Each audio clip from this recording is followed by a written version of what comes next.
సాక్షి. ఇది ఈ జాతి గొప్పతనం. ఈ జాతి యందు అటువంటి మహాజ్ఞానులు పుట్టారు. భారతదేశానికి గౌరవం ఇక్కడున్న కట్టడాల వల్ల కాదు, ఇక్కడున్న ఐశ్వర్యం వల్ల కాదు, ఇక్కడున్నటువంటి ఇంకొక రకమైన భేషజాల వల్ల కాదు.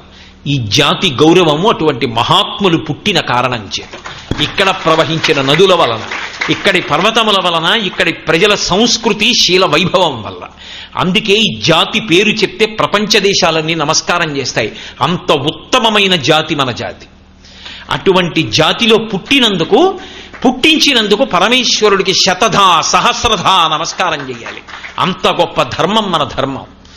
ఆ జ్ఞాని ఒక్కసారి జ్ఞానమును పొందాడా, గత జన్మలలో చేసినటువంటి సమస్త కర్మలు దగ్ధమైపోతాయి.